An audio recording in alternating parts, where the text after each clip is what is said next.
So before we get started and really get all this going, I just wanted to give a quick introduction and thank you to Mr. Michael and Ms. Rihane, who are here today with us. So if you guys can stand up and wave and just say hello. Say hello. They have been instrumental to getting this event together, and we will be excited to have this whole event going. So without further ado, we are now starting United States history through the decades, and may I please have Mr. Michael McMillan. Can everyone give a round of applause?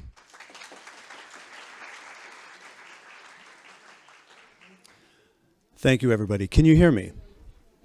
Okay, terrific. I'm delighted to see a large crowd here tonight, and I have prepared a few short words to give you a little bit of context. I'm not going to read them. I'm going to try to live up to the standards of our presenters who will not be reading. And so therefore, I'm the director of the American Language Center here in Rabat. Most of you probably know it, but maybe not all of you. We are in the neighborhood, a mere block or two away, and we've been around for about half a century, and for the most part, we teach English. And we, in addition to that, are involved in cultural exchange and clubs and activities, a lot of different things. We're quite large. We have almost 7,000 people a week come through our building. And I think about the time that COVID ended and when we returned, we began to realize that the ALC Rabat was a bit of a intellectual hub for the community, and that was a really good feeling. We began to think at that time that it might be a good idea to return to opening a library, and we are on the verge of doing that. Very happy about that. And in 2022, we formed a collaboration with a small group of young people in Morocco with the name of Brainline, and Brainline is involved in tutoring and helping gifted young Moroccans to apply for studying in university abroad, generally in America, but in other countries as well. And when we began that program 2 years ago, this month actually, we thought it would be wonderful if after 1 year we had one or two people who had been accepted, and if we were incredibly lucky, maybe they got a scholarship. 1 year later, we had 8. And right now, as we speak, 8 former American language students are studying around the world, and collectively, their scholarship money over the 4 years of study amounts to $1.4 million, or 14 million dirhams. Quite a bit of money. The success of that program and the idea, the concept of reopening a library really made us feel that we were on our way toward that goal of intellectual hub. Fast forward to October 2023, Brainline needed a new leader, and we thought, really, what could be better than a young Fulbright grantee? We approached Fulbright, and Rebecca Geffner was kind enough to have a very open mind about the idea, and she approached the local cohort of Fulbright student researchers, and one of them, Reese, volunteered to help us out. And he, being incredibly motivated, intelligent, and inspiring for other people, not only volunteered to lead the Brainline Club, but immediately came back with the idea of a U.S. history club. We have never tried that before. I don't think we've ever tried anything really like that before. But really overnight, he put it together, an incredible plan, and drew people into it. And they were motivated, and he was motivated to keep them motivated. And it grew, and it grew, and it got more just in depth. We could feel that it was growing and emerging to become something. And therefore, an event like tonight really became an inevitability. We knew that there was very, very much that they had to share. So we're here tonight for that sharing. We know that we will learn a lot and discover a lot. And on that note, I'd like to turn it over back to Reese. Thank you.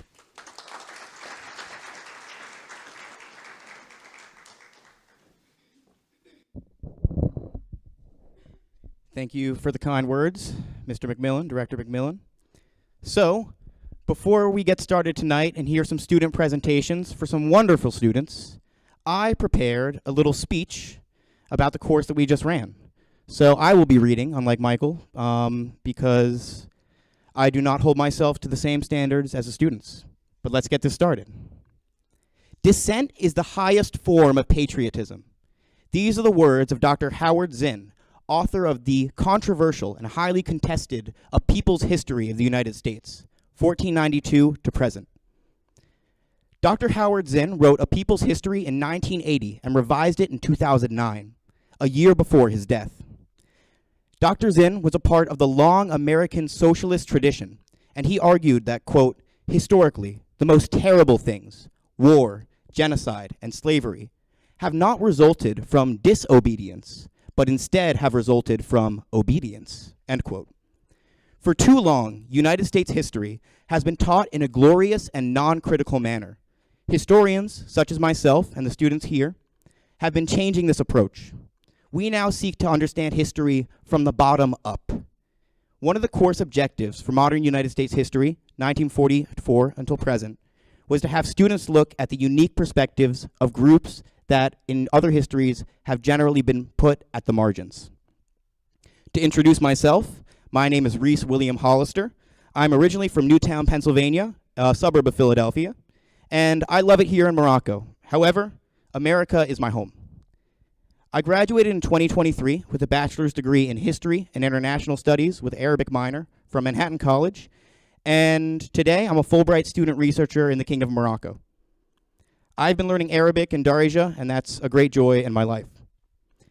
Additionally, I go to national and local archives to research local colonial history of Ifrin. And above all else, my greatest joy during this experience in Fulbright has been running this U.S. history course with these excellent students who are here today. I'm not done. I became aware of the American Language Center in Rabat and its mission while at the Moroccan-American Commission for Educational and Cultural Exchange, known also as MACICI.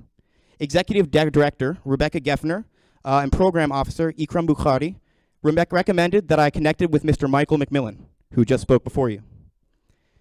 For over 40 years, MACICI has been working to promote the spirit of traditional friendship between the peoples of Morocco and the United States by facilitating academic and cultural exchanges between the two countries. The ALC's mission is quite similar, as it's a non-for-profit organization whose mission is to promote positive relations and understanding between the people of Morocco and the United States through language, culture, ideas, and opportunities. These cultural exchanges take place through people and education, and I'm truly humbled to be a part of it. While I teach students what it means to be American, as evidenced by our history, I learn from them what it means to be Moroccan. You will learn today, American history is defined by its major problems. The United States Declaration of Independence famously declared, "We hold these truths to be self-evident, that all men are created equal. They are endowed by their Creator with uncertain, unalienable rights and among these are life, liberty, and the pursuit of happiness." You will learn from our young historians presenting today that these rights have been historically contested and often undermined through continuing forms of discrimination. Thus, the history of the United States sits on a path towards upholding the rights and the underdelivered promises that were a part of the Constitution and the Bill of Rights. This is the key problem of modern United States history. In the 1940s, Japanese American citizens were sent to internment camps under the guise of national security for reasons of racism and xenophobia. In the 1950s and the global Cold War, homosexuals were barred from working in federal government because they were considered to be susceptible to communism. In the 1960s, civil rights leaders like Malcolm X, Fred Hampton, and Martin Luther King, Jr. were gunned down and assassinated because they were uncompromising in their demands for freedom. In the 1970s, the Equal Rights Amendment failed to pass, and American women are still fighting for equality in the workplace and in terms of salaries. In the 1980s, the right for well-funded social services was undermined by those who thought government was not the solution to the problem, but that it was the problem. In the 1990s, Americans with disabilities only began to receive the full benefits of their citizenship.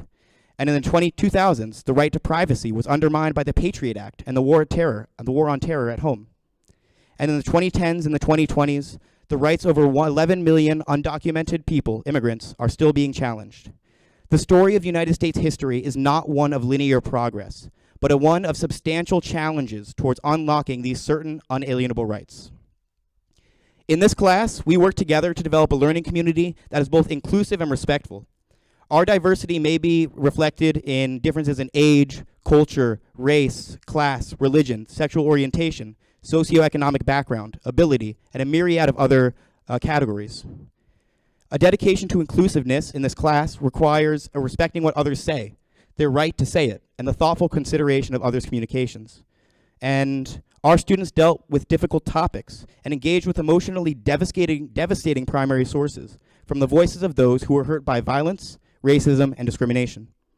Students bore witness to the inhumane crimes of the nuclear attacks on Hiroshima and Nagasaki during the Second World War. Students read testimonies from the My Lai massacre during the American War in Vietnam, testimonies from both victim and perpetrators, discussing why and how war crimes actually happen and why they're covered up. However, not all of these readings and stories were tragic. The American story has moments of beauty, empathy, triumph, and deep understanding. For instance, take Malcolm X's pilgrimage to Mecca. Quote, "During the past 11 days, here in the Muslim world, I have eaten from the same plate, drunk from the same glass, and slept in the same bed or on the same rug, all while praying to the same God, with fellow Muslims whose eyes were the bluest of blue, whose hair was the blondest of blonde, and whose skin was the whitest of white." Within America's deep literary tradition, there are moments of beauty, where students recognize the shared humanity between those we are sometimes taught are really different from ourselves. History has the opportunity to humanize us instead of tearing us apart. While you will see the major challenges within the American story, I hope you can learn today that we've always been more similar than we are different. Thank you very much, and without further ado, we'll have our first presentation up. Thank you.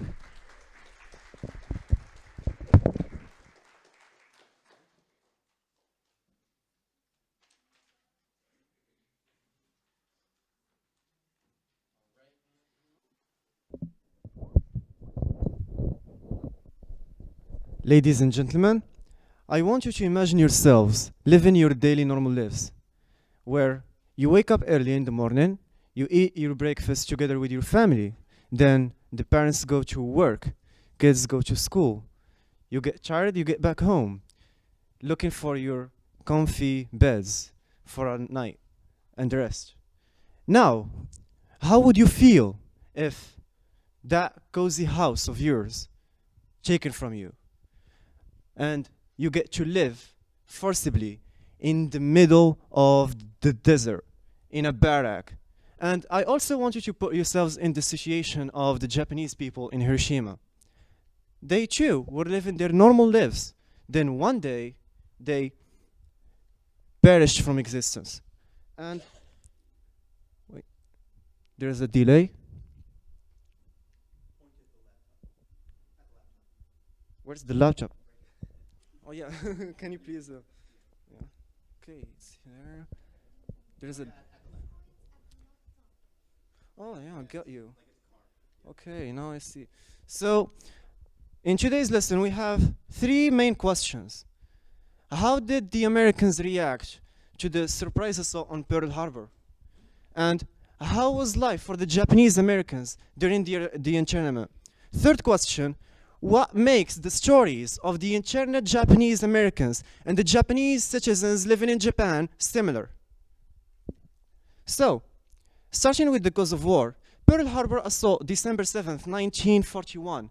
After the assault, the United States formally declared war on Japan and officially entered the World War II.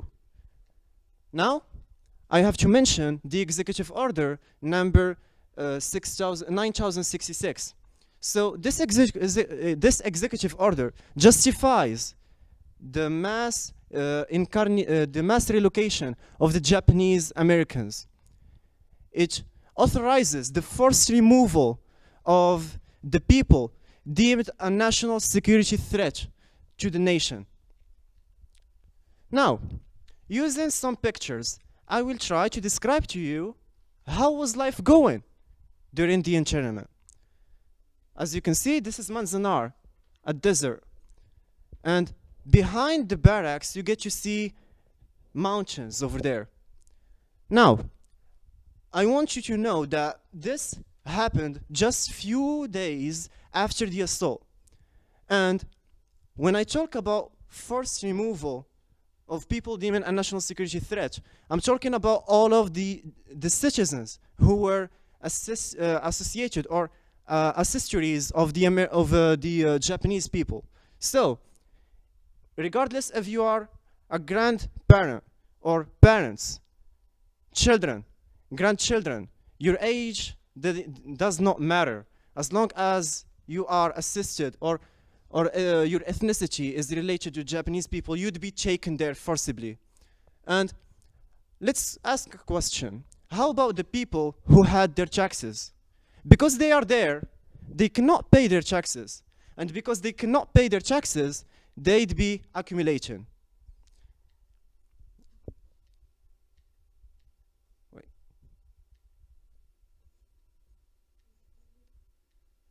So yeah, there is a picture before it. Okay.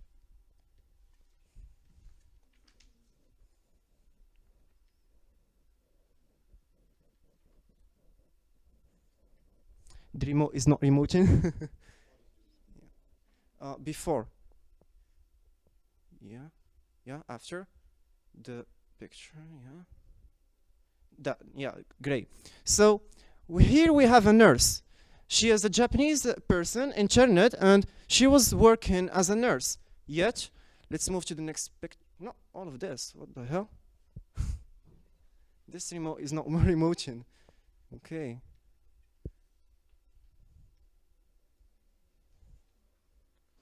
Yeah, after. Okay, click. After the nurse. Yeah, here. So this is a warehouse. In this warehouse, we see men working there. And yeah, next. Here we see a Japanese person selling toys, and that madam over there is buying them for their children. Next.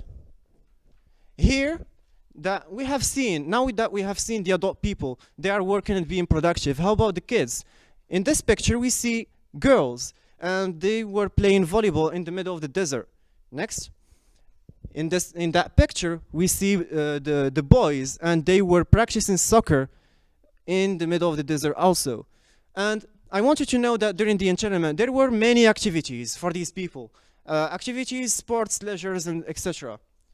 So, let's move on. Yeah, so Eko Herzi Yoshinaga, she was 17-year-old, ready to be graduated from high school by the time she was interned. Afterwards, she was interviewed in order to talk about her interned days. I splitted the content of the interview into two parts. The first part was after the assault on Pearl Harbor, and the second part is during the internment. So, non-Japanese friends at school didn't know how to treat them. She went to school after the assault on Pearl Harbor, and that's what she said. Now, if their neighbors were too friendly, they would be labeled as Jap lovers. And she felt that she was treated with sort of disdain, her and all of the citizens who were American Japanese people. So, the most painful experience, in her opinion, is being judged on her ethnicity rather than her character as a person.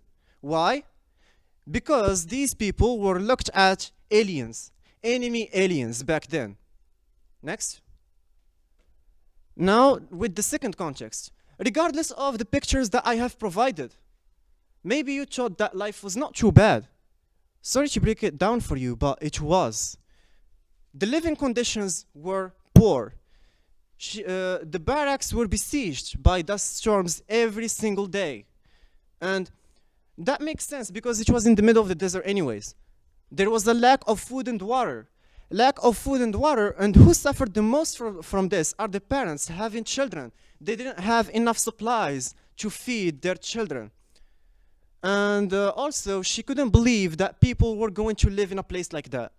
She describes the moment she arrived to Pearl Harbor by the bus. She said that there was no civilization. I couldn't believe that people were going to live in a place like that. Also, the lack of privacy did a lot of damage in the camps. Wasn't there privacy in the camps? There was. But let me explain to you what she means by this. If somebody sneezed in apartment 1, you will be able to hear that sneeze in apartment 5. If you want to carry on confidential conversations, you will have to carry them outside of the barrack. And the barracks were built with poor quality wood. And just a few days after the assault, so they weren't taken care of. Okay, next.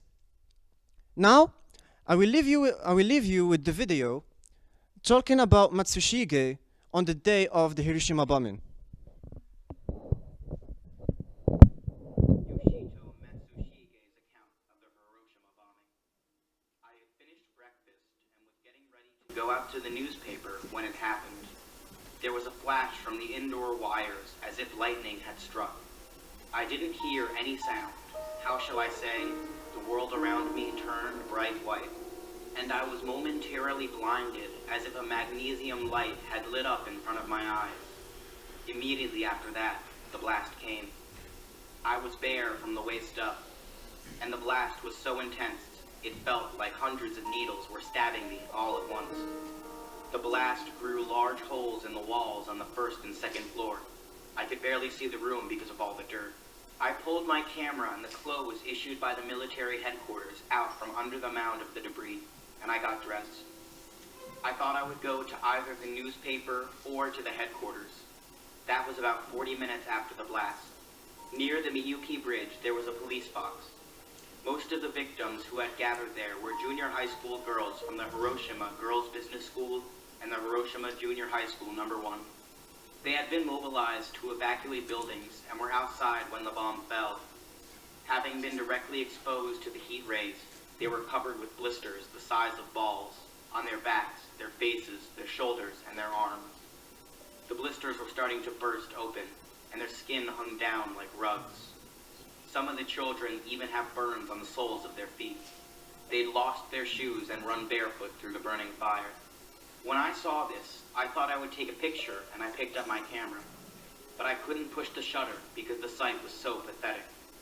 Even though I too was a victim of the same bomb, I only had minor injuries from glass fragments, whereas these people were dying.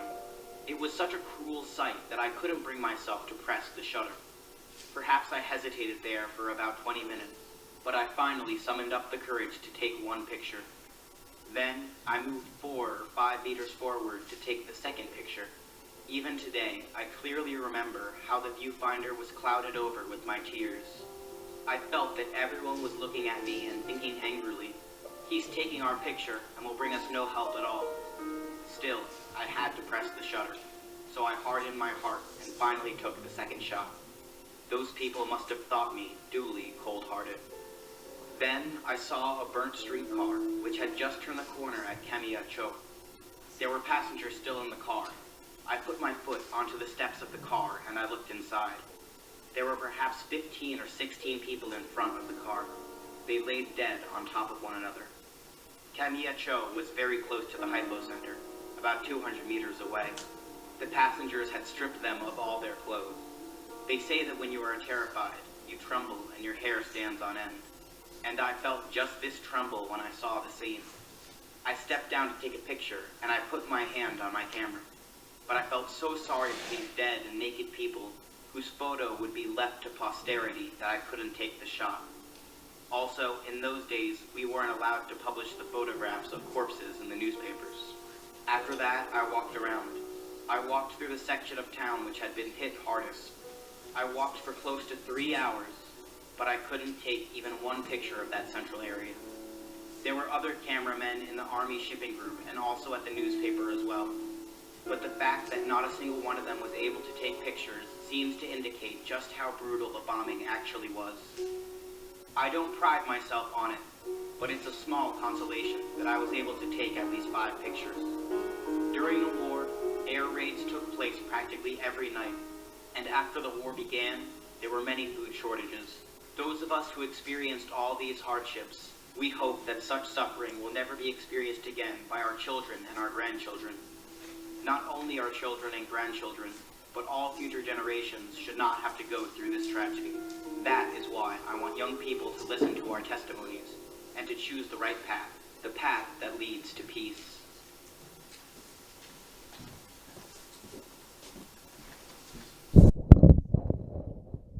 Back on. So Yoshito Matsushi is a Hiroshima survivor. Yes, because he was targeted by the same bomb anyways.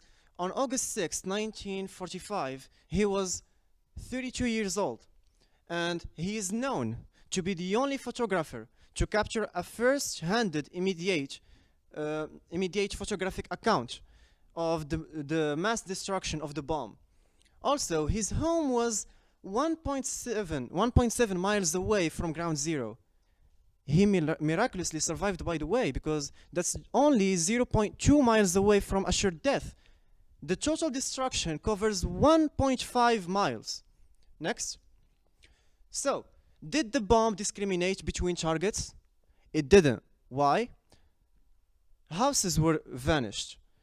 Hospitals, schools, police departments, fire departments, government agencies, all were vanished via this bomb. Students attend classes on July 27, 1946, with the ruins of Hiroshima surrounding them. That was 1 year after the bombing. Next. This map represents the numbers of the children where their location was during the day of the bombing. Not all of them were at school. Some of these kids were actually working. Mochakawa Primary School, location 1, it is in ground zero. Location 1, 192 children, 100% deaf. Also, all the 134 students at Firebreak Clearing, location 3, lost their lives. It was just next to location 1. Next. What makes the stories of internal Japanese Americans and the Japanese civilians in Japan similar? Please click. The answer is simple. They both lived in fear. Why? Because their faith was under the mercy of the US, since they were considered enemy aliens. Next. What do historians have to say about this topic? The casualties from the first bombing are not of a mere historical interest, because they are just a way of how we understand the effects of those nuclear weapons today. And these Japanese people were just objects to justify the weapons and the effect of the bomb. The Nagasaki bomb, 3 days after the Hiroshima bomb, dropped, and that's as a historian right now, personally, that's my opinion. I think that they didn't care about how many people the second bomb would kill, as they just wanted to justify the nuclear weapons on them. Next. This is the moral of the lesson. That's what I want you to learn. I want you to learn that people we study in history are still people, no matter how different you think they are. Because if we don't understand that fact, then history will repeat itself until we learn from our mistakes. Yoshito Matsushige had only one wish by the end of the video. He said that he doesn't want the future generations to experience the same suffering his people had been experiencing. Thank you.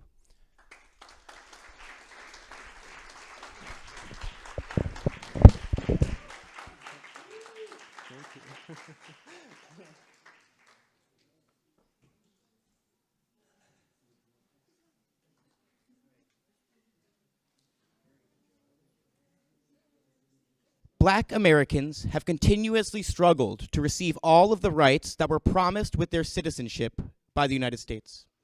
The 1950s and 1960s saw Black Americans demand their rights using a variety of new organizational methods. At the same time, policing in Black America only maintained systemic discrimination.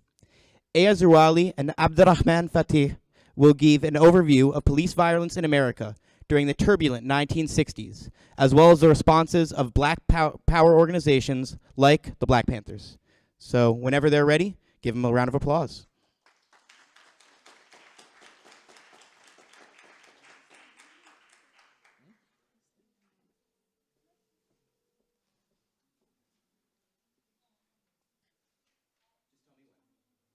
Now, please.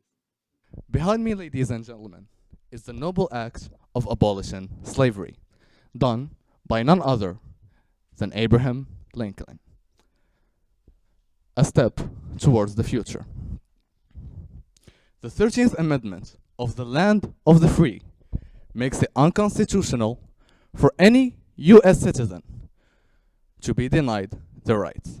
The right to housing, the right to education, and the right to be treated as a human, except if they were criminals. When you have such a loophole in the Constitution, it serves as a tool to be used for anyone with an agenda. But let's talk numbers, shall we? The US is house for 5% of the world population, but 25% of the world prisoners. In simpler terms, if we took 100 prisoners from all around the world, 25 of them would be Americans. From 1976, the US had a prison population of 300,000. And less than half a century later, and to be exact, 44 years later, that population didn't just double. It didn't just triple or quadruple. It was multiplied by almost 10. Next, please. Next again. In 2016, the US had a prison population of 2.5 million. Does this strike any of you, ladies and gentlemen, as the land of the free? Thank you. No, yeah. But has it always been that way? As historians, I am sure that many of you always hear quotes about history. For example, history does not repeat itself, but it does rhyme. Or, those who do not know history are doomed to repeat it. But my personal favorite is, to know the present, you should first understand the past. So let's go back in time. Next, please. No, before that. No, after. Yeah, that one. The year 1865. The Civil War just ended, and the 13th Amendment was just passed. Two of the major events of the US history. But a third event actually happened. In 1865, the nation's first prison booming just happened. And I will let you, ladies and gentlemen, guess of which race the prisoners were filled. Bingo! Hi. Oh, Richie, how are you? Few years later, the release of the movie Birth of a Nation reshaped the history of the US. The movie Birth of a Nation told the story that white people wanted the US to know about the Civil War, which also led to the rebirth of the KKK, also known as the Ku Klux Klan. For those of you, ladies and gentlemen, who do not know what the KKK is, which is basically a secret organization that is basically meant to just hate on black people, which is mind-boggling if you ask me. Black communities fled from the South to cities like New York, Detroit, and California. And this is what made a new type of terrorizing started. Segregation, Jim Crow. In 1942, a new concept has been introduced, redlining. To put it in simpler terms, in the year 1942, the government wanted to start a new housing program, which was met with a riot from white communities. They refused to let any black person to live in the same community as they did. And the DPD, which stands for Detroit Police Department, the department that was supposed to protect all the rights as Americans, came out with a statement that said, there will be no change in the racial patterns of every neighborhood. Again, there will be no change in the racial patterns of every neighborhood. Does this strike as the land of the free? 1943. All that racial tension led to the riot race, which led to 35 innocent people being killed, 25 of which are black. After all of this, ladies and gentlemen, you would even think or assume that the suffering might have ended or reduced a little bit, but it didn't. 1949, the election of the new mayor of Detroit, Albert Kodo, came out with a new statement. We will put a stop to the Negro invasion of our white neighborhoods. And the white supremacy continued. Next, please. And now to the 1960s, or as many people call it, the cultural decade. In Liverpool, a new band that I am sure many of us know started, which is the Beatles. But in the US, there was a protest. The protest that reshaped everything. The most peaceful protest that probably the US has ever seen. The civil rights movements, led by none other than Martin Luther King, and more than 250,000 people marched peacefully through the streets of Washington. And the first time where we heard the I Have a Dream speech. A few years after that, the Black Panthers started.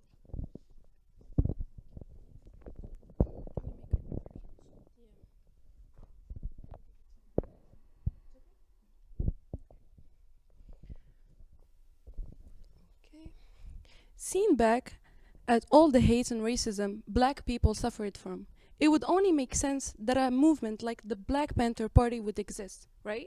It would only make sense that they actually fought for this oppression and they hoped to put an end to it. So let me tell you exactly how this formation initiated.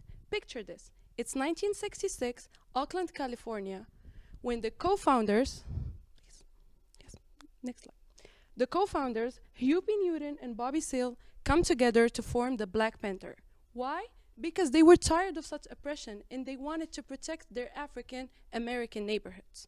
The Black Panther Party had over 2,000 individuals with notable members. They played a pivotal role.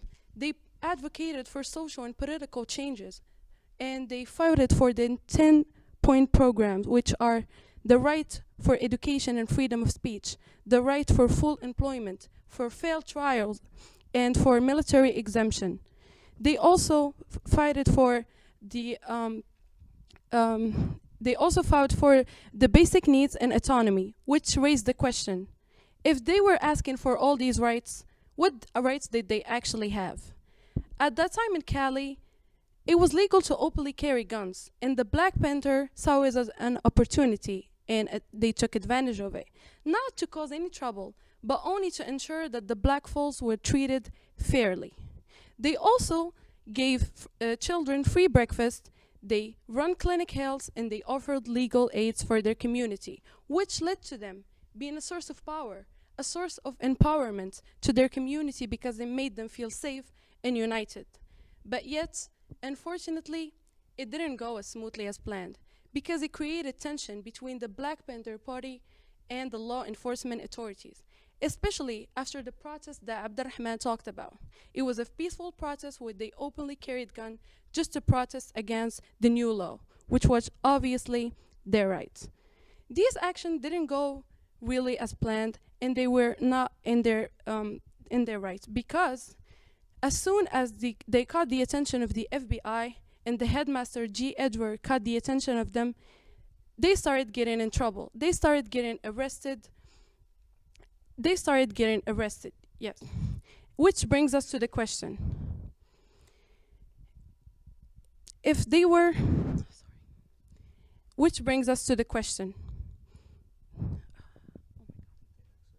Yeah. Did they actually get what they want, or did they all go in vain? Thank you.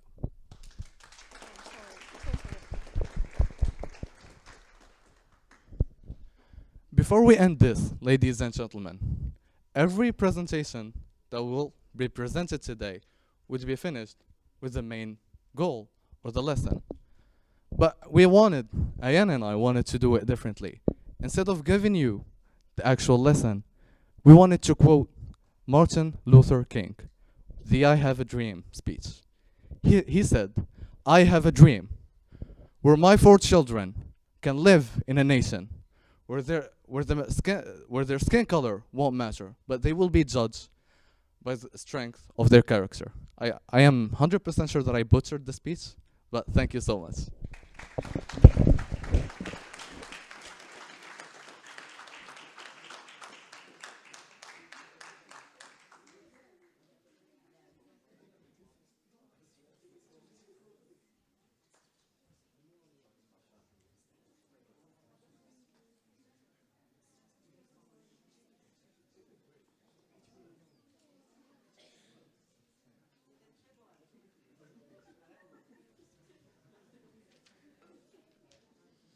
All right.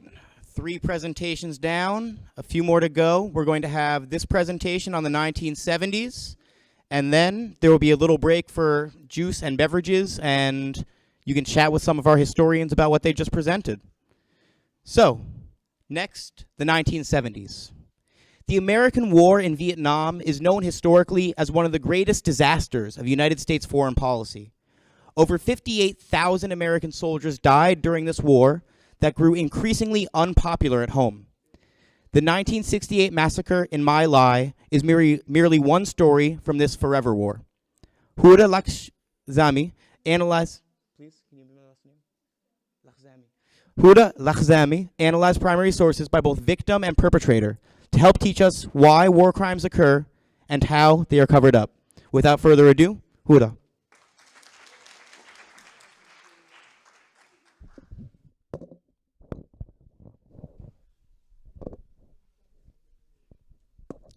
Hello. So, Lan, at 10 years old. Yeah. Lan, at 10 years old, Vietnamese kid living in My Lai village. A very peaceful life. He wakes up in the morning to a warm breakfast with his family. He then goes on to help his family with the rice paddies, to playing with his friends next the river bank, and of course sleeps in a warm bed, excited for tomorrow. However, on March 16th, 1968, American soldiers attacked the My Lai village. The women that Lan was familiar with were violated, and his friends were gunned, and the elderly were slaughtered. And did Lan predict that in one day all his family and people would be killed? No. So that is My Lai massacre. We will be talking briefly about the causes and the people who were involved in the massacre. And the second part will be, how does Vietnam remember this massacre that happened during the Vietnam War? And we will reflect on the importance of remembering bad events. Next, please. Oh, there should be something else. Yeah, never mind. Yeah, just keep it here. So the massacre happened on March 16, 1968. Technically, to put you on context, Vietnam, the south of Vietnam was communist, and the north of Vietnam was anti-communist. And there was a war between the two. So, Lieutenant William Calley was the leader of a platoon troop of Charlie Company that led the massacre. A Charlie Company is a small unit within a military organization that goes for specific military operations. And he led the massacre, claiming that the people in the village were Viet Cong. So Viet Cong is shortened for Vietnamese Cong San, which translates to Vietnamese communists. So he claimed that the people in the village were communists, so they had to be gunned down. He was investigated, and I took these questions from a trial. So he was asked, "What was your feeling when you saw what you did see?" I don't know if I can describe the feelings. It's anger, hate, fear, sick to your stomach, hurt. Now, did you have any remorse or grief or anything? Yes, sir, I did. The remorse for losing my men in the main field. The remorse that these men never had to go to Vietnam. There was a psychological factor of just not being there when everything happened. William Calley was investigated and charged for all his killings. However, and he was actually sentenced for life. It got later reduced to house arrest, and he got released after a year after. So the massacre happened in 1968, and he was released in 1971. The next slide, please. So yeah, the Vietnam War occurred between the Communist North and the South and the anti-communist South Vietnam, which had the U.S. involvement against the communists. And at the same time, Vietnam was suffering from getting its independence from the French. The war started at 1955, ended at 1975, with the victory for Vietnam, the communists. So after the war, it's unified for the the communists, the Viet Cong, to rule the country. Next, please. So the causes of the war, we've got the colonial history. So Vietnam was suffering to get its independence way before the war starts. And there is also the effects of Cold War dynamics. So there was the Cold War between the Soviet Union and the US. The Soviet Union was trying to spread communism, and the US was against it. So Vietnam was the perfect battleground for it. And we've got the domino theory, which explains itself in the picture in the background, which says the fail of one Southeast Asian country to communism would mean it will spread in the whole region. Yep. So the massacre included false allegation. The My Lai village was not communist, and it was simply attacked for nothing. The destruction of property. They've lost their homes, livestock, everything they've owned, and the cover-up attempts. So actually the massacre happened in 1968, but it wasn't discovered to the world until a year after. They tried to conceal it and hide it from the world, but eventually it got exposed. Yep.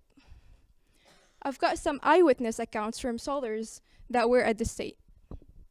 I saw them show a M79 into a group of people who were still alive, but it was mostly done with a machine gun. They were shooting women and children, just like anybody else, said a soldier that wasn't at the attack.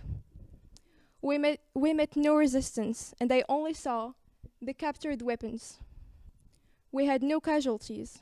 It's just like any other Vietnamese village. Old Papasans, women and kids. As a matter of fact, I don't remember seeing one military-aged male in the place, dead or alive. So now that we have walked through the massacre, I want you to see how does Vietnam remember this war. Next.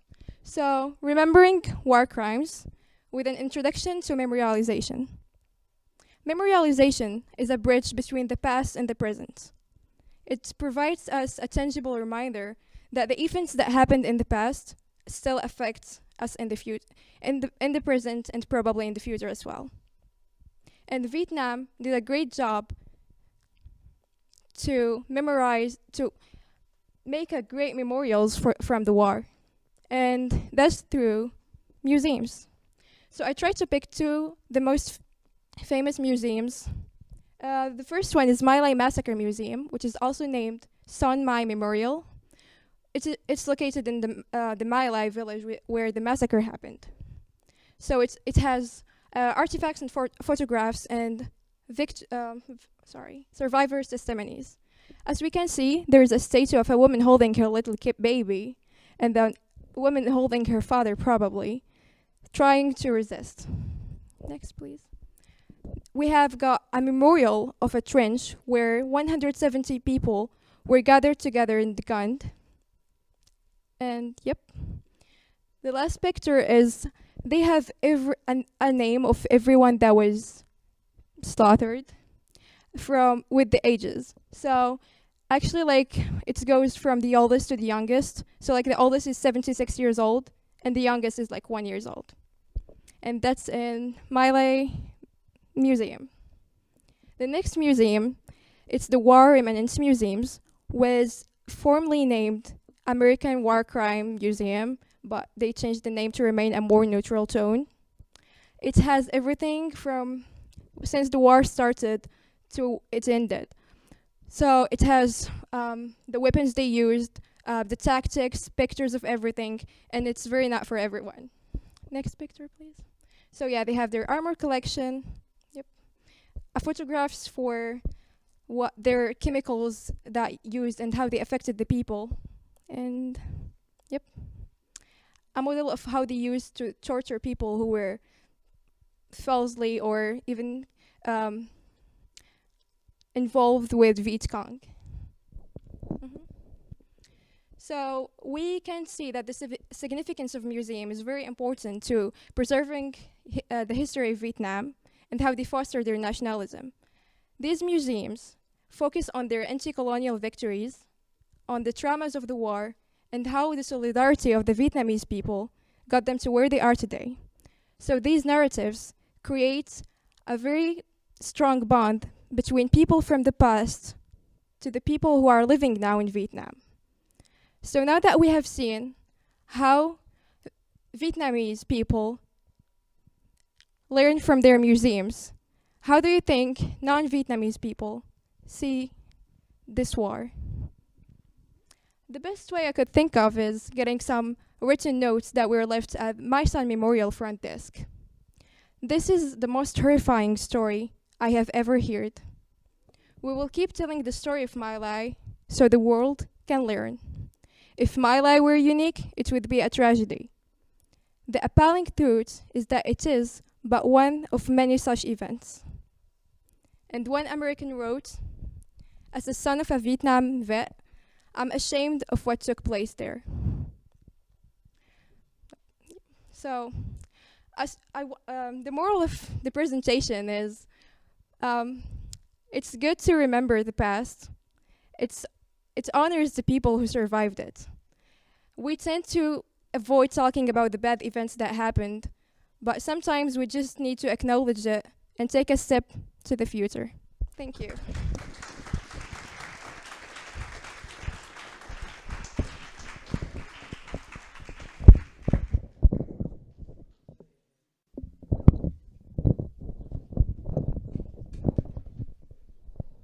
Hi, hope you're all doing good. So, before starting my presentation, I would like to ask you a question first. In which country do you think women have more rights? The United States or Morocco? If you think it's the US, please raise your hands. Good. Who thinks it might be Morocco? Actually, you're right. It's Morocco. And I was quite surprised when I found out about it at first, too. Can you please go to the next slide? And I don't think it's working. Is it? Okay.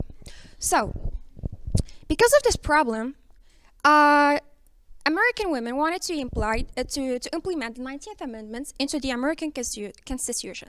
The 19th Amendment, in brief, revolves around the fact that there should be no discrimination in terms of voting between the two genders, men and women. Next. Let's go to the other side of the word, Morocco. Morocco, on the other hand, has this article. It's the 19th article of the Moroccan Constitution of 2011. It guarantees the population in general. It guarantees equality for both men and women, not just in voting, but also equality in terms of economic equality, financial equality, social equality, and so on. The ERA. I'm not sure if you've heard of it before. So basically, the ERA stands for the Equal Rights Amendments. This Equal Rights Amendments was proposed to the Constitution in 1923 with the sole purpose of stopping the distinguishment between men and women in voting. And they also defended the fact that there should be equality between men and women in employment, property, and divorce. Yes. Who wanted the ERA? The ERA, we cannot talk about it, and people who wanted it without mentioning two main names: Alice Paul and Crystal Eastman, since both of them were the ones who wrote this amendment.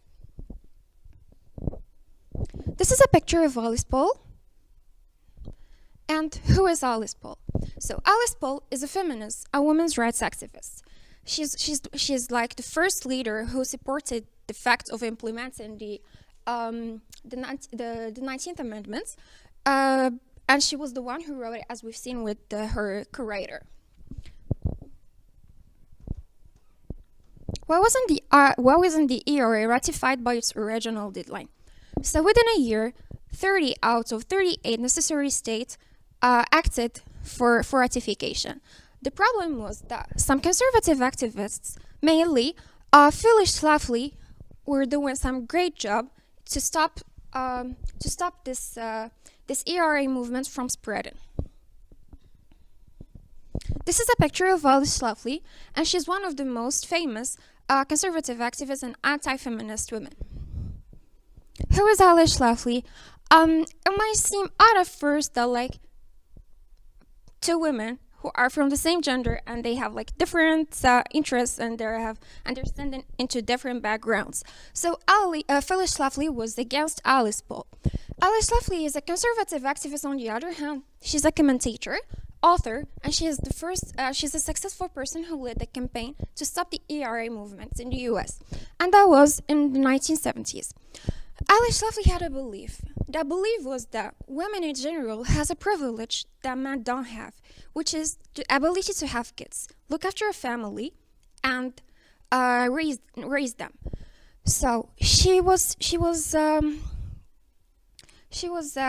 the fact that women should not seek equality, because equality will not just concern some certain aspects of life and neglect the other. If we guaranteed equality in terms of voting, women might have also to do military work, serve in the military, go to war, and this is not something that women would like to. This is an example of the posters that conservative activists were making to protest against the ERA. Why did the ERA fail? So, the Congress has given a 7-year deadline for the ratification of the ERA. However, those anti-feminist groups did really great job, and they kept supporting their campaign. So it slowed down the process, and it led to defeat the feminist movements. The gender pay gap. The gender pay gap, in simple terms, it's the difference between the earnings of men and women.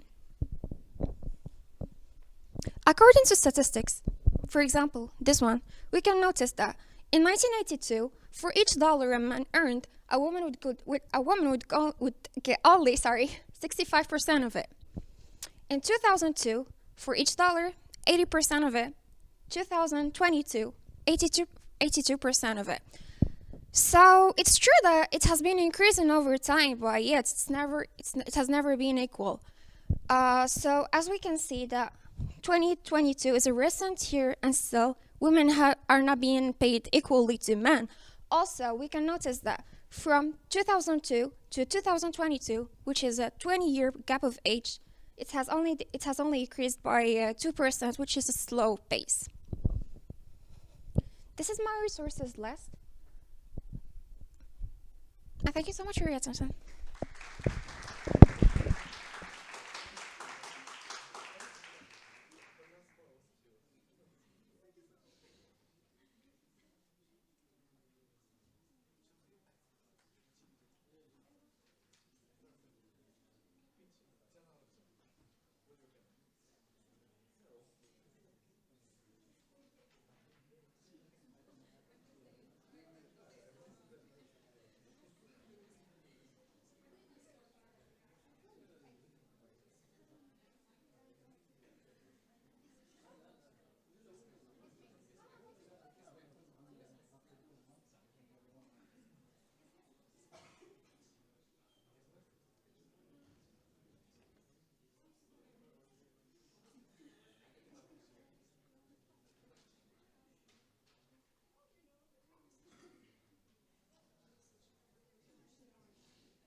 All right, we are now on to the 1990s, getting closer and closer to the present.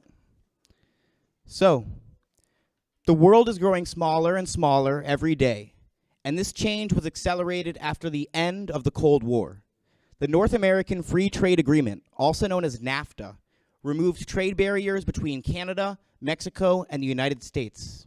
Adam El-Maliki and Adam Buka will be investigating the consequences of offshoring labor by looking at American companies that produce in countries like Vietnam and Bolivia. Without further ado.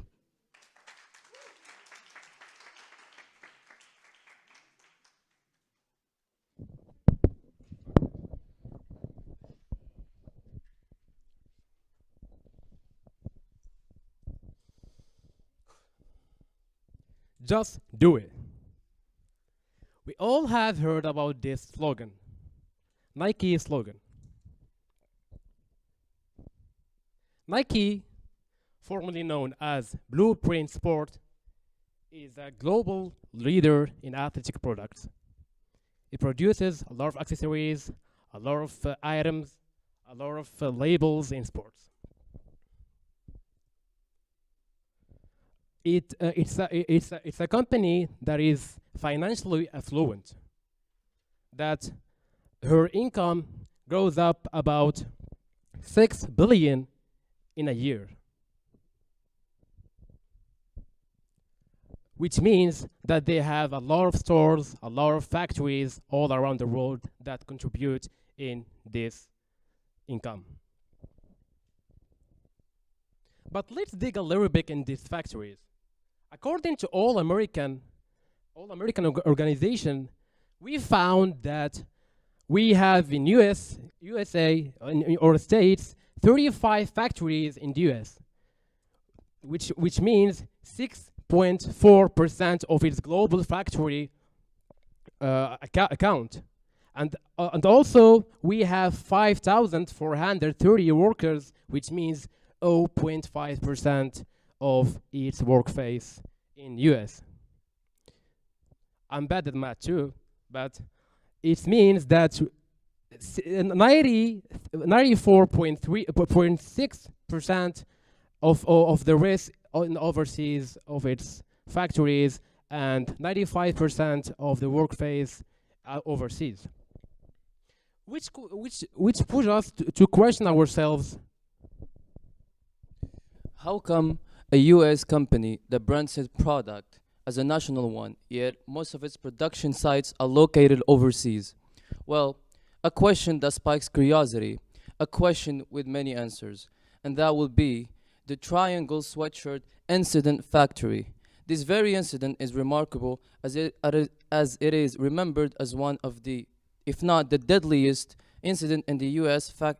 history.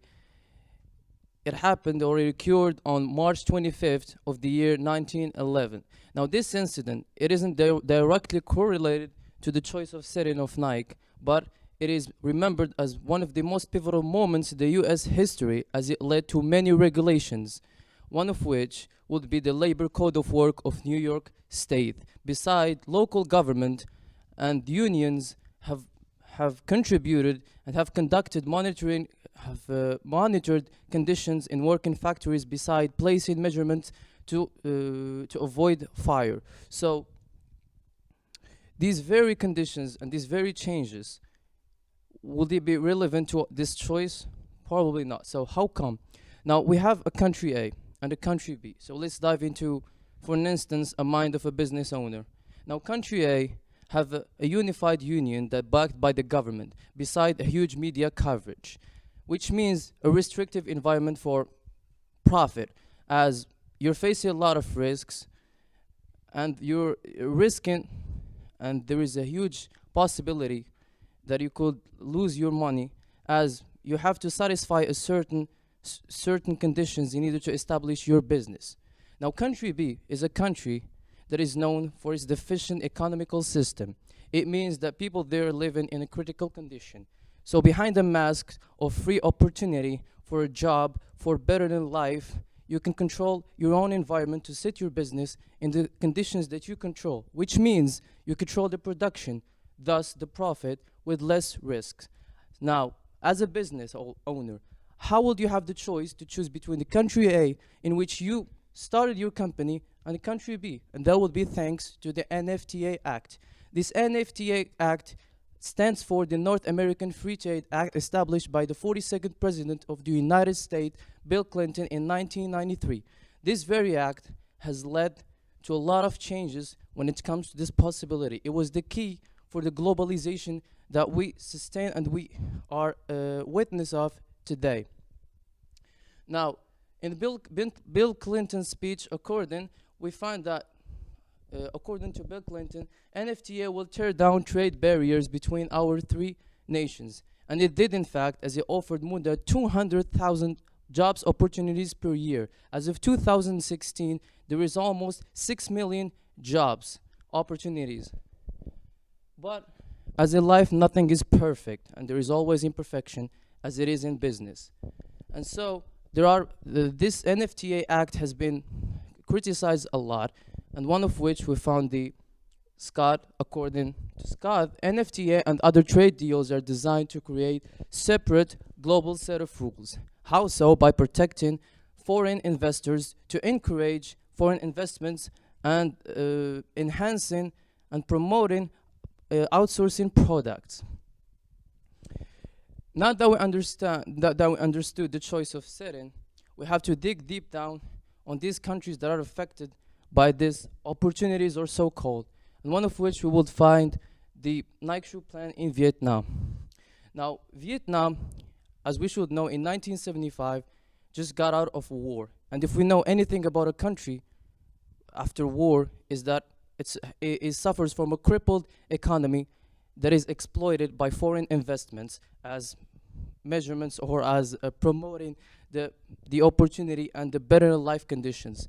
Now, workers in Vietnam works more than 65 hours a week and gets paid $10 per week. Now, if we do the calculation, in approximately amount, they make about $30,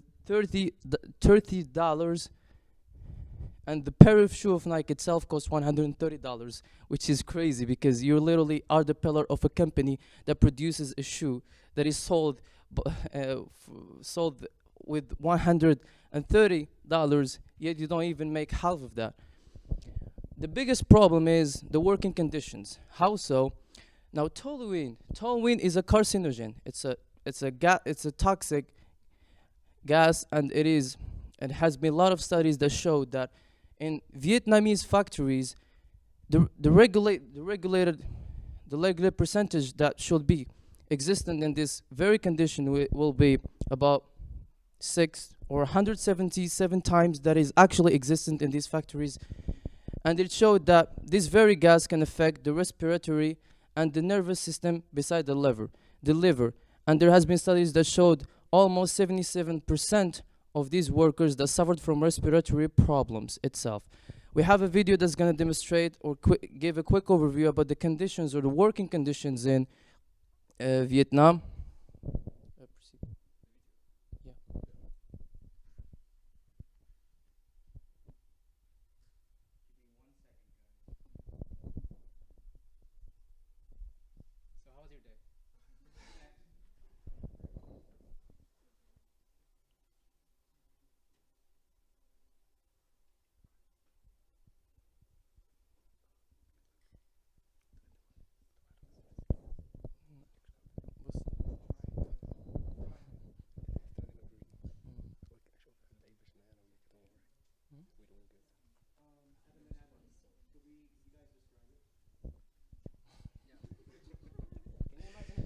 Basically, imagine a video that it's 1 minute length that gives a quick overview over the what's called exploitation of the Vietnamese workers. They're submitted to dangerous conditions, one of which will be being treated poorly and discriminated. They're not given shifts, and they could possibly lose their 20% of their salary if they took a 5-minute rest in this production. That's it. So now that we described the video that was supposed to be watched, we're gonna move to one of the examples of other countries that are being exploited. Hopefully you imagined that video. Anyways, we have two examples of workers that really suffered from this working. We have Layan and Sadisa. Starting from Layan, she's a mother of 2 children, and her wage was $224. And don't worry, I'll take care about the calculations. Her rent is about $15, and for milk and diapers, $90. Food, $162, and daycare, $67, which means $373, which means that she needs extra $149. Again, her mother has back pain. Whenever her mother calls her and asking for her to pay her bills, she always turned down her request. And she said that it's like betraying your family. Another case, which is Sadisa, she's a young girl that works 63 hours and gain only 3 extra cents. Also, she was called a D-show. It's a word that you don't want to know what it means. But after all that, of course, Nike was pushed to do a solution for this problem. And she launched a Girl Effect campaign in 2008 under the name of empowering and preparing girls to work in the key to lifting the developing world out of the situation as a solution for this problem. And as this question has been made, they give high position managerial for 2 women that they have an extensive media exposure, such as Maria Ethel. She is an media advisor of Bush, and Hannah Jones. And by the way, this campaign has been endorsed and supported by high organizations such as the World Bank, the USAID, the UNICEF, etc. There's no video, no worry. So the motto of this company that it stood for, or the purpose, the motto is just do it. Just do it is simple, effective, and inspiring. It stimulates and motivates people to dream and that there is nothing that they can achieve. Yet, this very company that stands to promote working and achieving things can even supply the main demands that are included in human rights, how hypocritical as it sounds. And this company is not even in needing money. It roughly generated, in 1975, it generated over $800 million from 9.2 billion sales alone. Now the thing is, I'm not saying that you shouldn't seek profit. I mean, every institution has the right to seek profit. But the thing is, profit is important as competition is fundamental. But as social inclusion and investing in social and in workers means investing in something that gives back in a way that is priceless and have a huge social impact, and that should be itself the goal of every company, is not only have the facet of a profitable company, but also a company that make a huge impact on the society. Thank you.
Okay.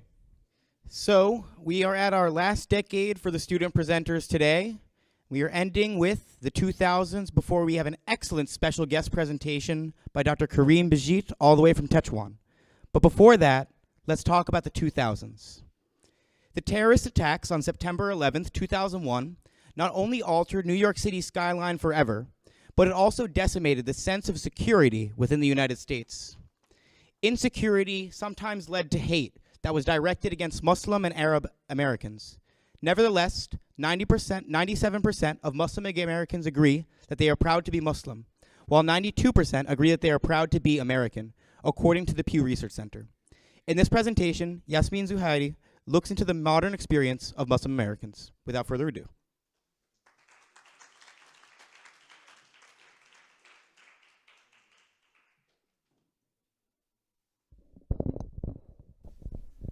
Good afternoon, everyone. I hope you're having a wonderful evening. In my presentation, I'm going to talk about what does it mean to be a Muslim in America. During this presentation, we're going to talk about 4 points: the Vermont hate crime, when did it start, safety measures in the USA after 9/11, and proud Muslim Americans. The Vermont hate crime. November 25th, 2023. 3 Palestinian students at the University of Vermont were shot, severely injured. The shooter was pleaded not guilty. The motives for this crime are very obvious. Unfortunately, their families thought the USA would be a safer place. Does this kind of crime remind you of something happening in the recent months? Show hands if you agree. Now let's go back to when the real terror started. I'm sure you all know 9/11. I don't need to evoke it again. 3,000 lives were lost.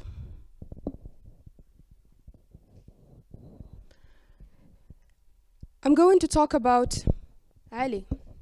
Dearborn, Michigan is one of the largest concentrations of Muslim population in the USA. 40% of its population is Muslim from Arab origins. Ali, a kid living there, evokes the feelings that he felt after the terrorist attack and what his mother felt. And I quote, "The look on my mother's face. She knew what was next. She knew it was going to be hard for us as Muslims in America."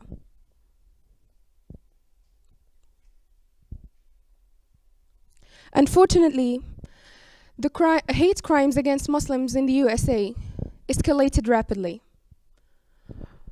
From 28 crimes reported in the 2000s to 481 crimes reported in 2001. Now, is the USA a safer place after the Patriot Act? The Patriot Act was legislated in 2001 after the 9/11 attacks to make the USA a safer place. It legally expanded the reach of federal authorities, which means the FBI and the government can legally spy on your devices. And it also strengthened TSA, Transportation Security Administrations, in airports. And ironically, the Iraq War, which happened in 2003 to remove mass destruction weapons from the region. Thousands of fatalities, yet no weapons found. Now, do you think the USA is a safer place now? Show hands if you agree. You don't. Now let's talk about Muslims proud to be American. As you can see here, there are statistics. You could probably guess that Muslims do not feel safe or would not go out loud about being Muslim. They are very proud. You can see 92% are very proud to be Muslims in America. And to end this presentation on a positive note, I want to remind you all, Muslim Americans have contributed significantly across various fields, from science and technology to art and culture, while maintaining their religious beliefs and identity. They embrace their heritage with positive hearts, fostering interfaith dialogue, understanding that strengthens the fabric of our society. And my presentation has come to an end. Thank you so much for your attention.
All right, everyone.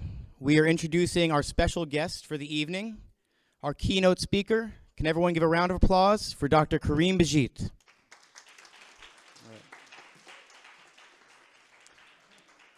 Dr. Karim Bejjit is a professor of English and American Studies at Abdelmalek Assadi University, Tetuan, Morocco, and coordinator of the doctoral program, New Trends in Linguistic, Literary, and Cultural Studies. Previously, he taught English and American literatures for 16 years at University Hassan II in Casablanca, where he chaired the Moroccan-American Studies Research Laboratory.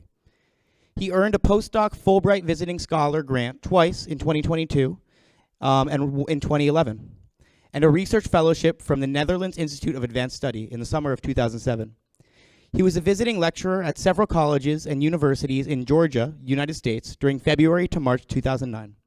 In 2013 to 2014, he taught an English course. He taught English literature and literary criticism at Tabuk University, Saudi Arabia. He is the author of English colonial texts on Tangier, 1661 to 1684, Imperialism and the Politics of Resistance. His other popular publications include a book on the 19th century European travel discourse on Morocco, a volume of short stories, and several book chapters and peer journal articles in English and Arabic. He is currently working on a transnational documented history of United States-Moroccan relations 1776 to 1961. Without further ado, please welcome Dr. Karim Bejjit. Good evening. Good evening, everyone. It's a great pleasure to be here. And I would like first to thank Mr. Rees, Hollister, and Director McMillan, Michael McMillan, and Rihane for being such a kind host and for making this a pleasant journey. And I would like to congratulate the students. I really enjoyed your presentations. They were rich, diverse, and they complemented one another. So without much ado, I know I have only 3 hours, and I want to walk you through almost over 2 decades, actually. Sorry, 2 centuries. And I titled my PowerPoint presentation along the lines of your talks and papers. So I'll try to be as brief as possible, but if there are any questions towards the end, if we spare time for that, it would be ideal. I also have a 5-6 minutes video that, in a sense, complements the things that I'll be talking about. So what do you see here? First, what you see here is a map that I took from Wikipedia. What you see is the United States and Morocco. Back in 1776, Morocco is much bigger than the US. But more or less, I would say Morocco is slightly bigger in terms of size, in terms of geography. The question is, what brought these 2 countries together? They have almost every reason not to be on close terms. Geography is a good factor. They're separated by a huge ocean. And then in terms of political system, they're at variance, culturally, linguistically, almost every reason you can think of that makes them quite apart. But I would like to contest the very principle that geographical distance is a reason or factor for countries and cultures to be separate. And think of the other opposite. Here is a neighboring country on which we are not on good terms at the present. And historically, we have always had very strained relations with our neighbors. And that applies almost to all European countries, England and France, England and Germany, France and Germany, and lots of other countries across the world. Okay, next slide, please. So let's take the story back to the late 70s. In 1776, Declaration of Independence, the 13 colonies want to establish their own independent country. And it's easier said than done. They had to wage a 7-year war, very destructive war, very chaotic war in all sorts of terms. And around this time, in 1777, the end of 1777, December, the Sultan, I'm going to say a few things about him in a minute, decided to open his ports to this new country that he barely heard about. He heard about it from all sorts of merchants that were established in the port city, the Atlantic city of Morocco. And so he was well informed about world politics, against the idea that we get that this world is enclosed upon itself. North Africa had nothing to do with the so-called civilized world and was not in tune with what was going on. This is a big falsification of history, and it goes along the line of having to revisit and revise and question. So he decided that, along with a number of other countries, and I have a list of them here, and you'll be surprised at all these countries that didn't have consular representation in Morocco were invited to trade with in Moroccan ports, to engage in trade. And these countries included Russia, Germany, Prussia, Hungary, and many other countries, Malta, etc. Let's talk a little bit about this Sultan Mohammed bin Abdullah. He came at an opportune moment, and I see a lot of similarities between Mohammed bin Abdullah and Mohammed Sadis. They have more or less the same vision, and now we're talking more about the Atlantic in the last few months. That's also the vision of Mohammed bin Abdullah. Now, he's the grandson of Moulay Ismail, and Moulay Ismail was a powerful sultan. He was the one who established the modern Moroccan state. We can give credit to the Saadi Sultan Ahmed al-Mansur for establishing a solid central government, but we, like almost 70 years later, Moulay Ismail came to supplement that work and to build a strong institution, including, or perhaps principally, the military establishment or apparatus. And with that, he was able, and it's a controversial issue in Moroccan history, that he was able to subdue all the dissident, rebellious regions in Morocco. We're now engaging in a wave of revising our social history and moving away from the sort of official archives and bringing light into all those, peripheral regions and all those local histories. So that's in the process, it's changing the view about those earlier centuries. But there was a problem after his death. He reigned for a long period, for I think 58 years, from 1672 to 1727. When he died, that military organ became the cause of instability in Morocco. And for the next 30 years, they will wreak havoc in the country. They will rebel, they will create a lot of turmoil in the country. They will name the sultans, they will remove the sultans. For example, the father of this sultan was removed 6 times and placed back on the throne. And during this time, this young sultan who had been to pilgrimage with his grandmother, the wife of Sultan Moulay Ismail, and had a sense of what is going on. And as a prince, he lived in Asafi, and then he became prince, the viceroy in Marrakesh. And then he had all the questions going through his mind and decided that we have to find a different approach. And this approach was trade. And for that, he had a whole strategy. So I tried to summarize some of his achievement. He unified the country, so he piecemeal, gradually got rid of that military organ, disbanded them, disempowered them slowly, and then that's what I'm talking about, revitalized the Mahsen. And then he rebuilt the navy, because during those 30 chaotic years, there was some sort of corsair activity which obviously did not serve the purpose of the central government.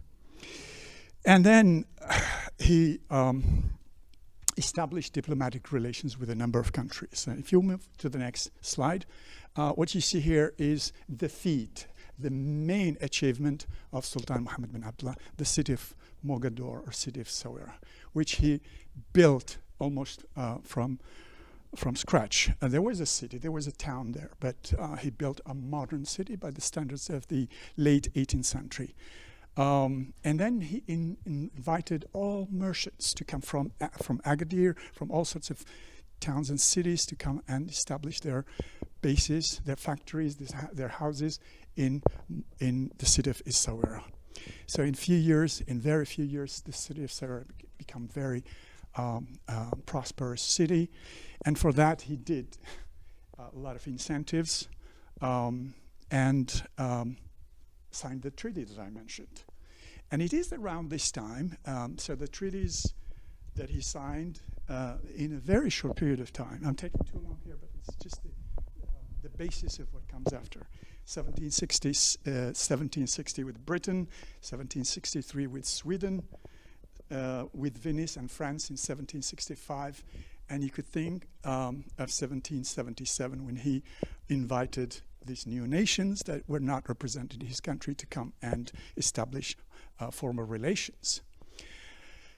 Well, probably he didn't know what was going in the States in detail, because it was equally chaotic. The 7 years, it was not even clear whether the Americans would be able to get their free nation as they hoped. So the war ended in 1783 with the Treaty of Paris. And during that time, the Sultan kept insisting on the Americans to send an envoy, to send an ambassador to his court in Marrakesh. Well, there were 2 courts Marrakesh, one in Fez. And so in 1780, Congress responded to the overtures of the Sultan by acknowledging his good intentions and saying that we'll try as soon as we can.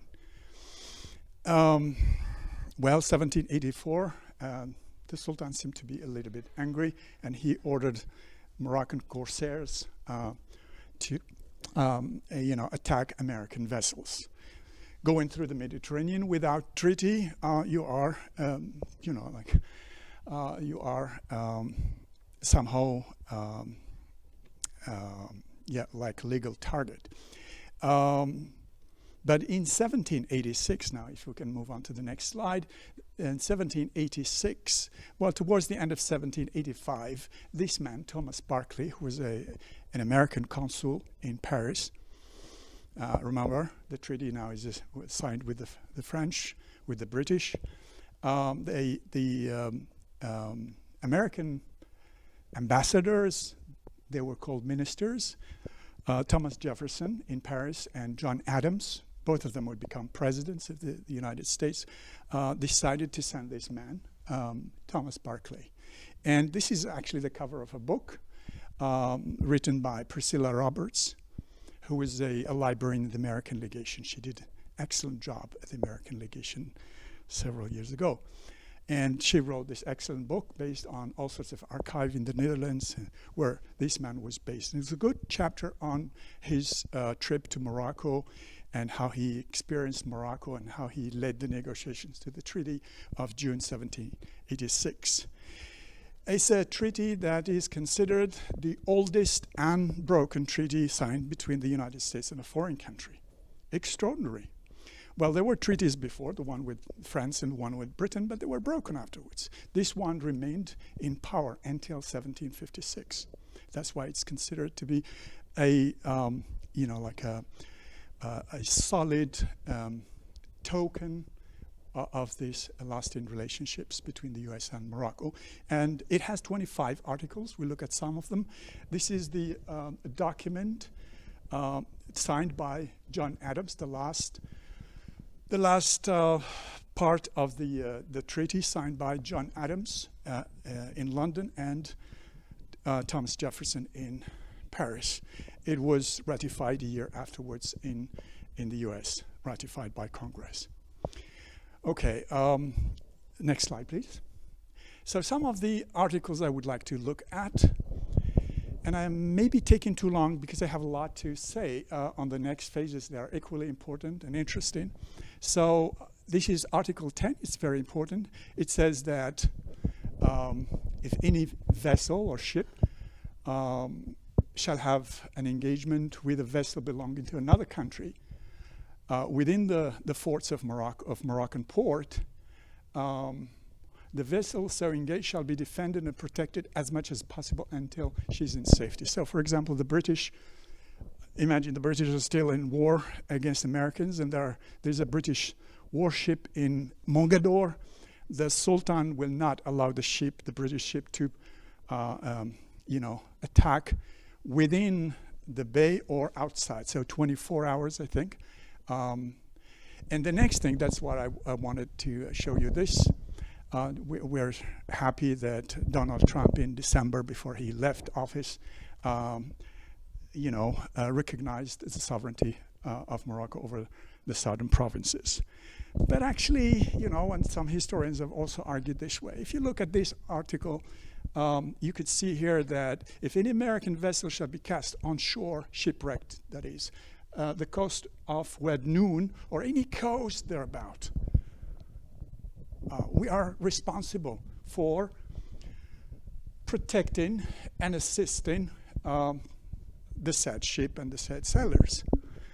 That means you recognize our authority and sovereignty over those. And there has been this argument that maybe Trump's recognition is superfluous if we actually want to use this argument.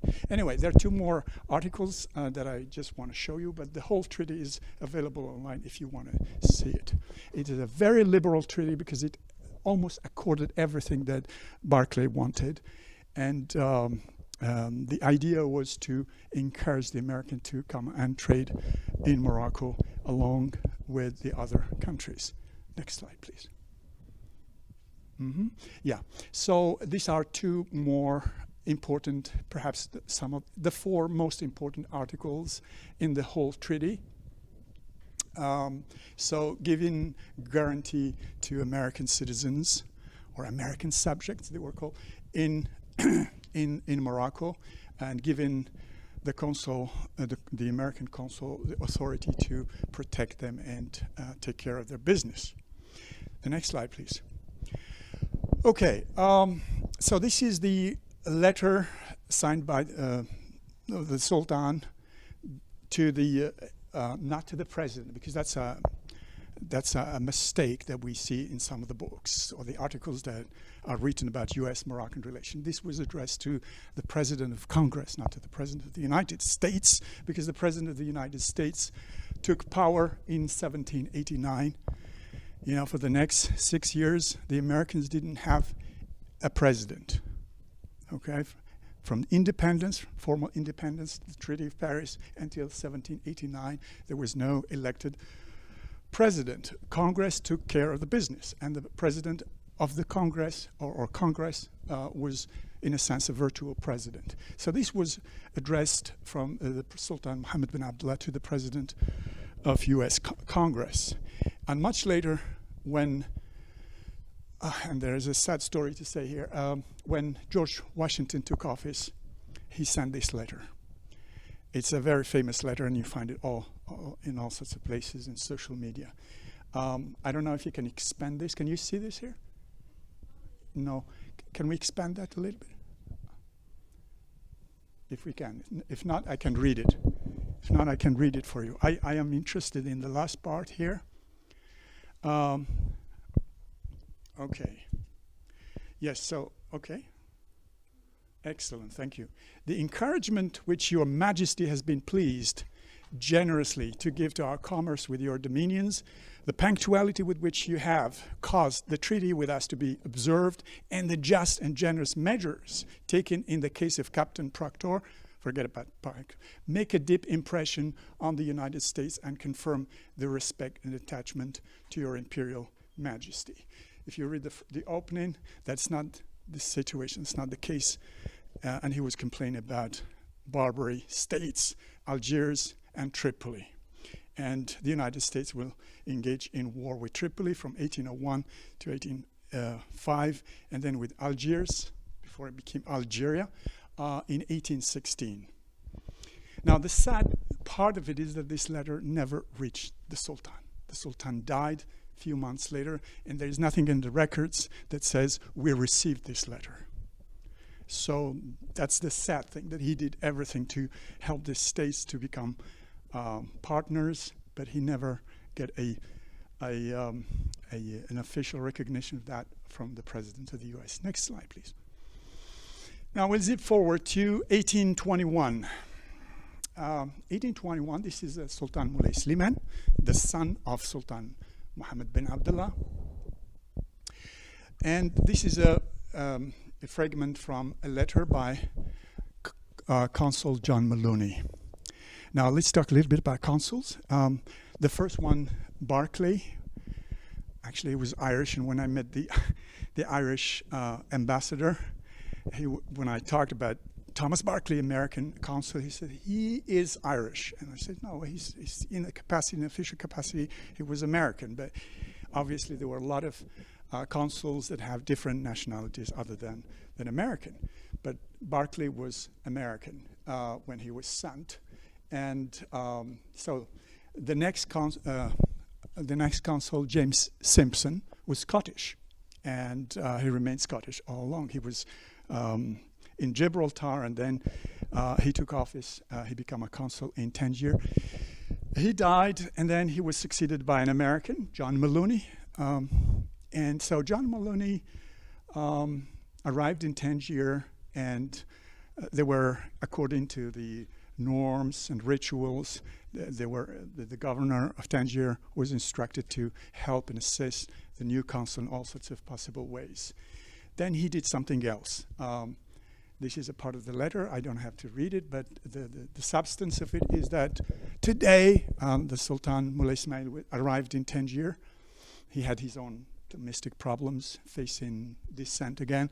But when he arrived in Tangier and met with consuls, he met John Maloney, and he gave orders that give this man a piece of land and a house, free of rent. You don't have to collect any rent from him. And this house became the property of the United States. And it became, next slide please, it became this building, the American Legation of Tangier.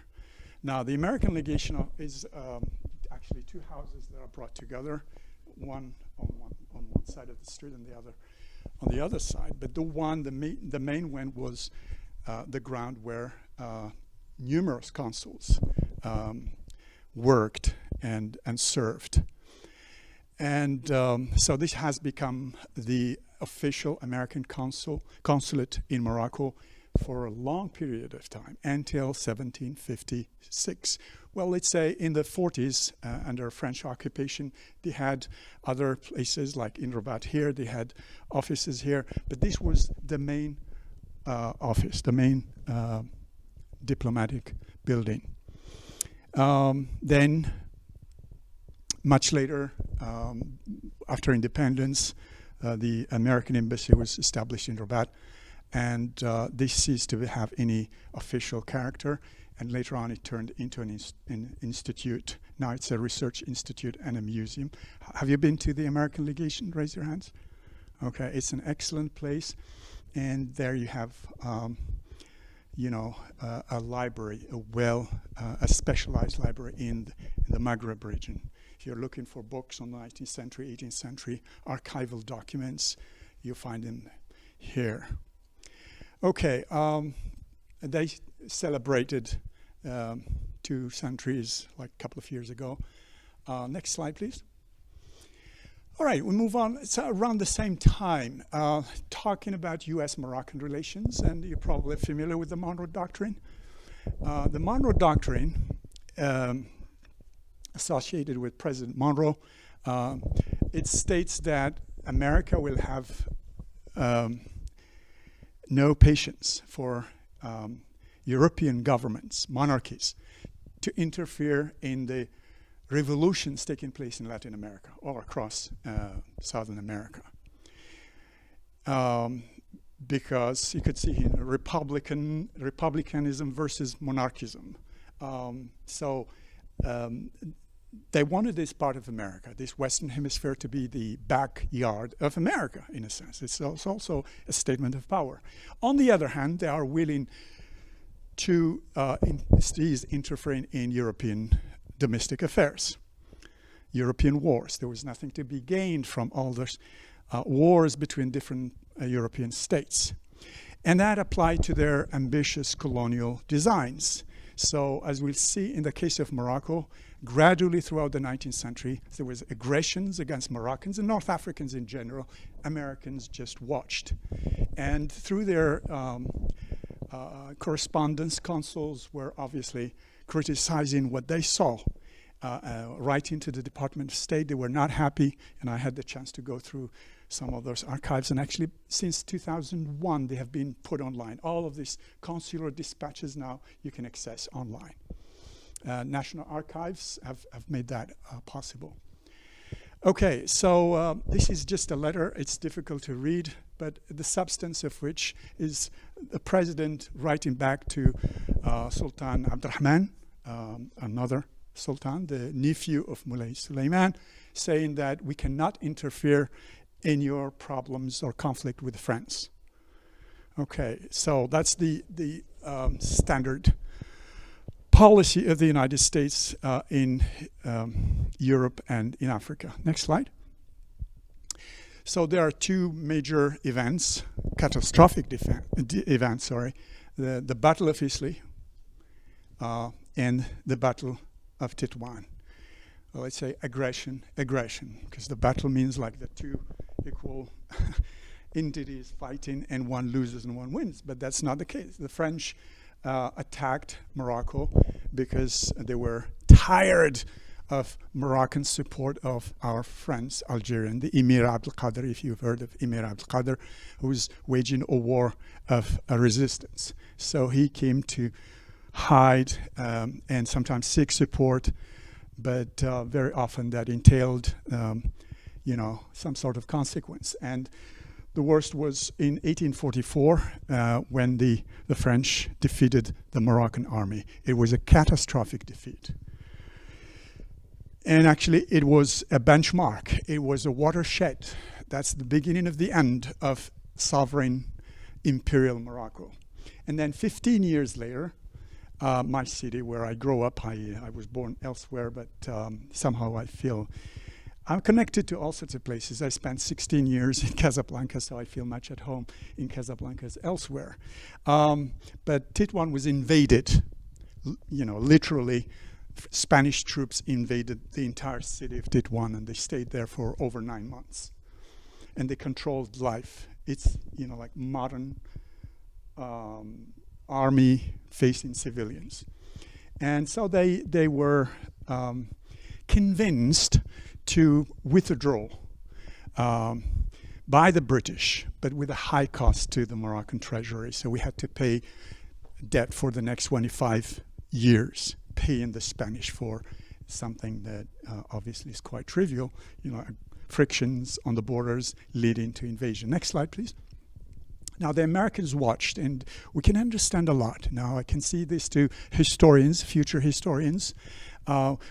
American archives are so important when it comes to domestic history because they are not writing from the vantage point of wanting to colonize, or resisting colonialism. They were just there observing and watching and writing to their higher authorities, the Department of State, describing in minute detail everything that happened, as if you are living among them. The people they met, the conversations, the situations, the weather, the casualties, the ships that came to the Bay of Tangier, the news about the interior of Morocco. So if you keep reading this for the 70 years, you'll have a full sense. I'm not saying the full truth.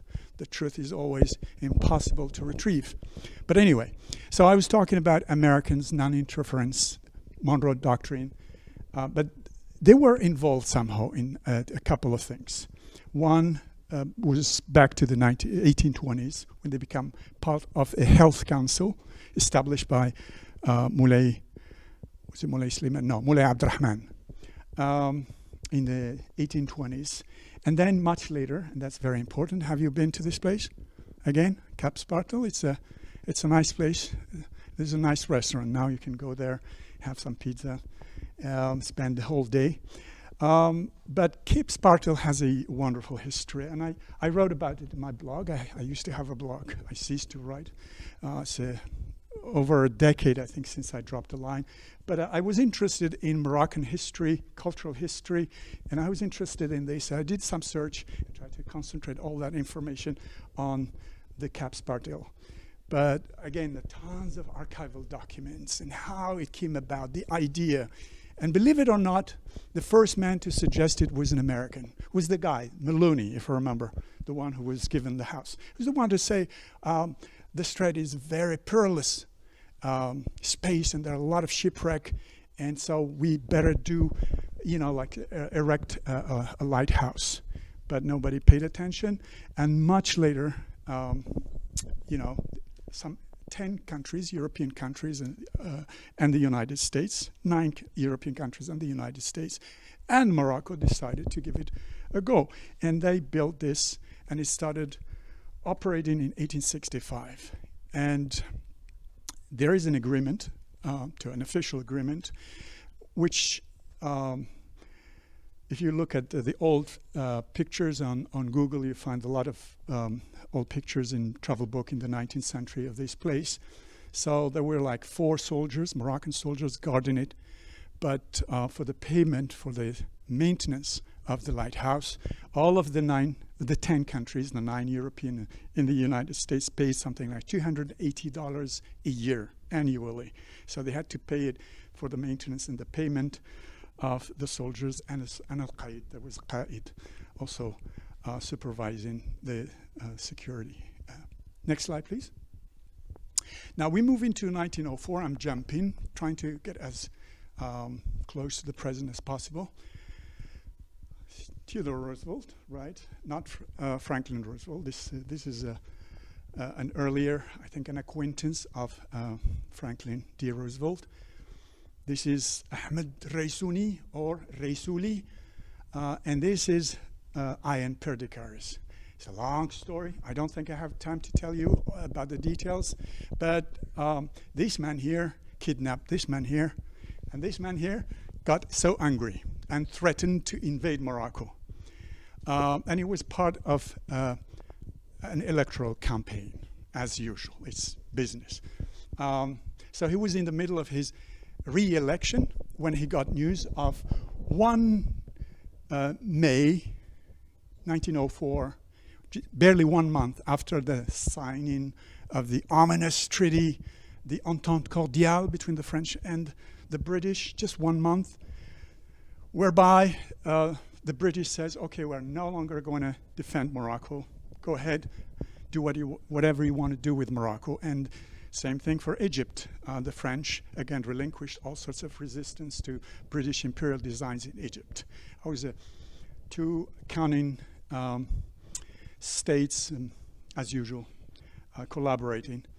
And so what happens is that just 1 month after that, Ahmed Raisuli attacked Villa Aidunia. Have you been to Villa Aidunia? It's not very far from the Cape Spartel. If you've been there, you know, go to the Villa of Perdicaris. Sorry, Perdicaris, because there's another villa, Villa Harris. That's a different one. A British journalist in the late 19th, early 20th century. So Ayan Perdicaris, very briefly.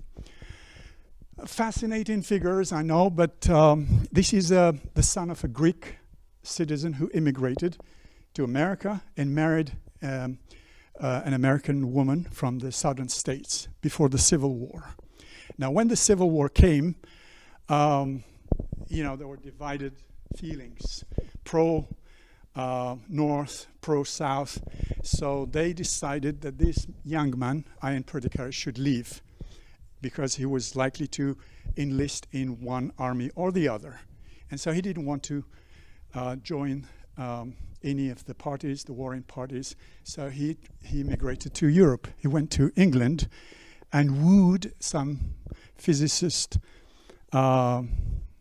wife with her son, and they come and lived in Tangier in the 1870s. Crazy story. And Tangier is full of crazy stories and crazy individuals. This was the wealthiest man in Tangier in the 1880s, 1890s, and even a decade after that. When he was kidnapped by Perdicaris, he was an aged man. So he was kidnapped for almost a month. And Raisuli, to tell his story very quickly, Raisuli had his own problems. He was put in jail in the city of Mogador. You know, there's a tiny island where there is a famous prison. So he was there, I think, for 2 years, if I remember. And then he was released. And so he came back, and he was full of hatred, full of revenge. And he was making demands, and he wanted to attack those which caused his incarceration. That is a relative of his own tribe who was the Basha of Tangier.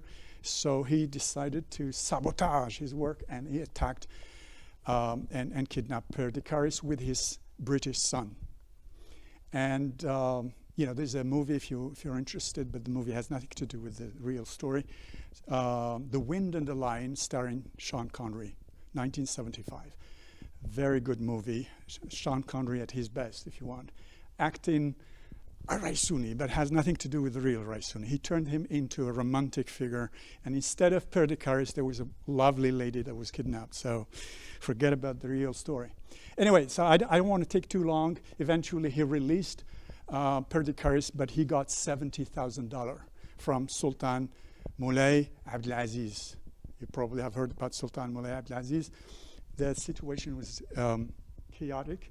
We are at the end of the century. Morocco has lost grip on its different regions. The French have actually put so much pressures. They've already taken important parts of our eastern borders. So this was causing more trouble. And so they responded to his demands. And that's when you see the state cannot even impose itself on all those troublesome figures. Now, there's another aspect to it. I have to tell you this. One of my colleagues is the grandson, the direct grandson of Raisuni. And I didn't know. When I moved to Tétouan a few years ago, I know that he has the same name, but I thought like it's a big tribe of Raisuni. But then one day he says, this guy, the professor from the Arabic department, is his direct grandson. So I got in touch with him, and I said, I have a lot of material, and I want to rewrite the story, because he's always the villain in the story. Forget Sean Connery's. But there might be other aspects to the story that are not brought to our attention. And he said he has some archives, and then he took me to his house, Tangier, to his aunt's house, the direct daughter, a very aged woman, that's around 90-something. I met with her, and we talked a little bit. She still remembers, the earlier decades. So next slide, please. Now we move into the modern 20th century, middle of the 20th century. 1942, you all know about the efforts to win World War II, and the troops, the landing, the Operation Torch. Americans landed forces along the coast in all of these cities, and this was part of the strategy to fight the Germans. So they landed, British and American troops were landed in North Africa. And there was some resistance from the French authorities, pro-Vichy, but they eventually were able to defeat them and take control of Morocco. They established their bases in Morocco. And so we'll see the Americans landing, but also remaining for the next couple of decades. Next slide. Another interesting story to tell. You probably have seen this picture before. So Franklin Roosevelt arrived in Casablanca through a long detour. He didn't travel straight away across the ocean. He traveled to South America, Brazil, I think, and then to Africa. And then from Africa, he landed in Tangier in January. And much later, was it 21 or 23rd? I can't remember the dates, but I have them here. Like 10 days after, he decided to invite Sultan Mohammed V. Now, the treaty signed, the Protectorate signed a treaty in 1912. It has about 9 articles, if I remember. And one of these articles stated that in terms of foreign relations, the Sultan will have the father of this Sultan and the successors will have no right to contact foreign heads of state. So foreign policy was taken completely over by the French. That's like insulating Moroccans, and the Moroccan authorities will have no contact with the external world. And Franklin Roosevelt reversed that policy. He arrived, and then he wanted to meet the chief of the place. Obviously, the Sultan remains the highest officer, if you like, in Morocco, even with the Résident Général needs the signature of the Sultan. He didn't decide the policies, but he needed the signature of the Sultan all along. So he decided to invite the Sultan Mohammed Khamis, used to be called Sultan. After independence, we call King Mohammed Khamis. And that's against the wishes of the French authorities and the British as well. There's imperial nations. And an interesting story, as I said, because it's in Franklin Roosevelt's son's story called Elliot Roosevelt's As He Saw It. He would tell you more about this evening if you want to look for the book. Am I boring you? So anyway, this is Prince Hassan, and that's an interesting evening, and it's a memorable day because there was a dinner and there was a long conversation reported in As He Saw It by Elliot. in which Franklin Roosevelt expressed different opinions from the French, that the end of the war, after the war, will start a new page. The colonial times will have to be, brought to an end. And so, like Franklin Roosevelt was saying that you need to modernize your economy, etc. And the Sultan said, we don't have the resources, we don't have the personnel, etc. But Franklin Roosevelt promised that they can come to America and get trained, etc., etc. And that's a different discourse that you hear from the French authorities. Next slide, please.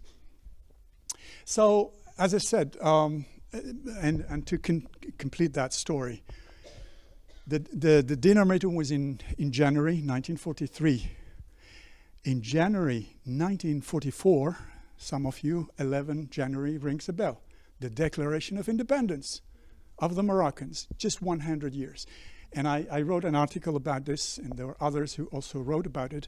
The meeting actually emboldened the Sultan and all the nationalists to make higher demands. Instead of just reforms, now they wanted independence. They have seen a different country. America was a model. Forget about the America that we were talking about, and I completely agree with you about all the evils of social and racial discrimination. But at least the model that they were exporting to the world in the 1940s was incomparable to the other that was shown by the colonialists, the French, the British, the Portuguese, the Spanish, or worse, the Germans.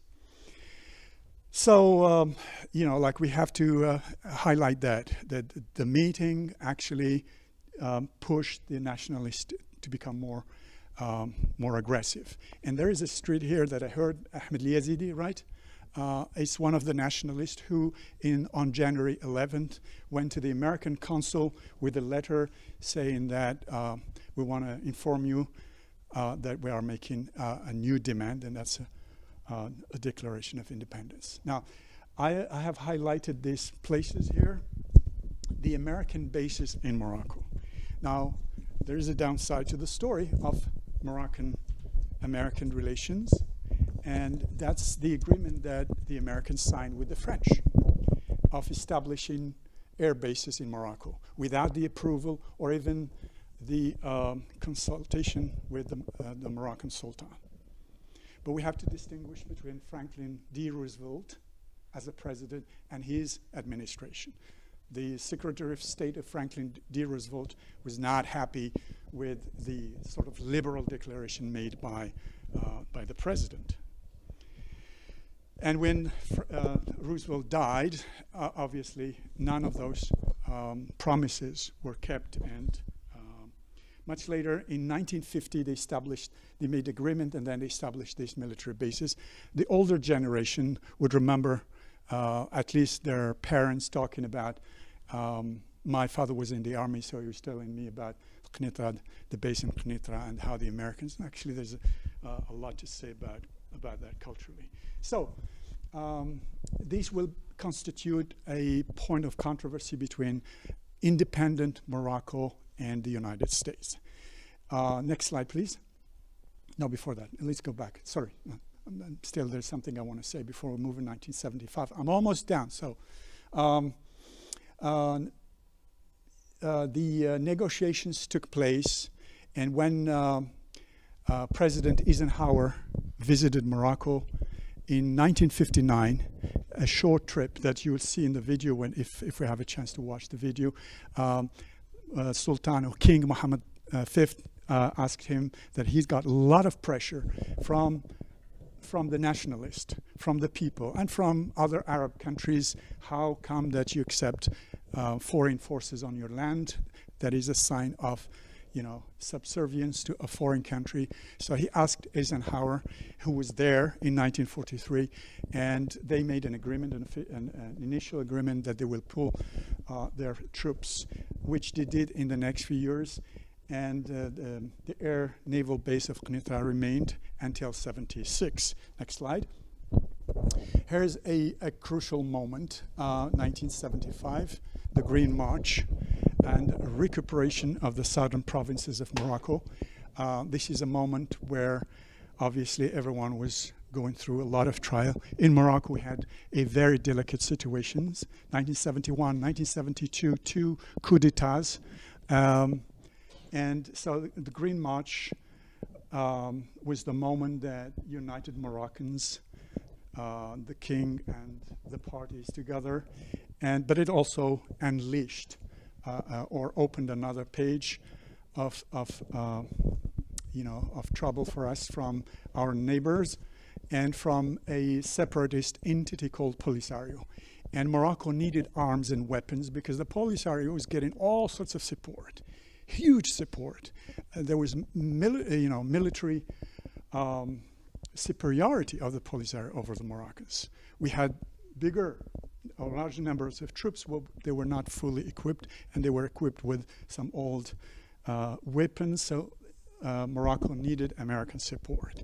And it was a wavering support, especially during Jimmy Carter era. But the Americans always took the right decision eventually when they saw that a strategic ally is about to be weakened and undermined. Then they eventually decided to lend the support. And there were hard negotiations. And the Moroccans sometimes, King Hassan was sometimes angry and reproaching the Americans, why aren't you supporting us when we need the support? The Russians, the Cubans, the Libyans, all supporting, I'm talking about governance, all supporting the separatist group. Next slide. So let's talk now very briefly about past and present, the institutions, apart from the politics and the main events. There are some institutions that obviously consolidated this partnership between the U.S. and Morocco. One of them is U.S. Aid. It's a major organ that supports all sorts of programs, social programs. The Peace Corps, established by President Kennedy in 1963, and one of the most favorite sites of the Peace Corps was Morocco. And Morocco opened doors for volunteers to come and serve in all sorts of fields, education, health, etc., etc. Then in 2004, Morocco was granted the status of non-NATO ally. And around the same time, the free trade agreement, which became operative in 2006 and still is the only African country that has a free trade agreement with the United States. Is it a good thing or a bad thing? It's a controversial thing. There are critics of the free trade agreement that we haven't benefited as we wish. But at the same time, it has given us a lot of incentives and advantages. And then obviously the Millennium Challenge Corporation, 2 major agreements. One, as you can see, the numbers are quite substantial. And then the Strategic Dialogue, 2012. And I think only a month ago or 2 months ago, you have Foreign Minister Blinken coming to Morocco, and was it in Washington D.C.? I can't remember, but they had their recent meeting a while ago. Strategic dialogue means it's not just having conversations and talking, but we have a solid partnership, and we can look forward to the future and make sure that everything works fine for both parties. Next slide. All right, some of the figures again, which I copied for you. So, before and after, Spain still remains, and it's becoming more so since we again become on good terms. But you could see that the United States has moved from 3.11% in 2007 and to 5th rank, 5.29%. So there's a steady growth of the volume of trade between both countries. Obviously, the balance is tilted in favor of the Americans, but that's because of their sophisticated weaponry. One helicopter, I would say, would equal hundreds of tons of phosphates. I don't know. I'm just saying. Next slide. All right, we conclude with American the United States recognizing in December 2020 Moroccan sovereignty over the Sahara. This is, again, a benchmark. This is something that obviously has so much impact on other countries. And you might say, again, there are controversy about that, whether the Biden administration has stressed enough the sovereignty of Morocco, or is still in the shady area as ever, as usual. The Americans are never, when it doesn't serve their purpose, they never commit themselves 100%. But it seems that this recognition cannot be withdrawn. I don't think Americans withdraw anything so dramatically unless there is some sort of dramatic development. And I think that would remain so for the next, I don't know, until the problem is solved finally. So there's a video that I want to show, if you want to show it. And then if you have questions, I have tried to be very brief, but there are lots of things that I could have elaborated on. Yeah. Yeah, go ahead.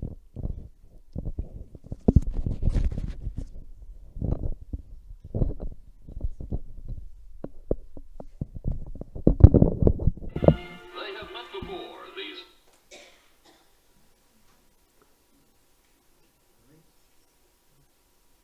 technical difficulties. But I think we're having technical difficulties. Okay.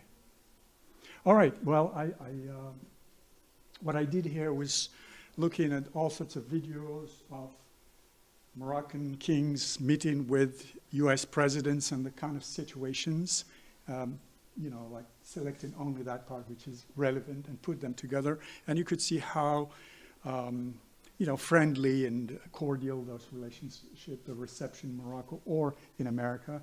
And there was a substance to it, not just formalities, but there was always some sort of agreement, some strong agreement to be signed or treaty to be negotiated.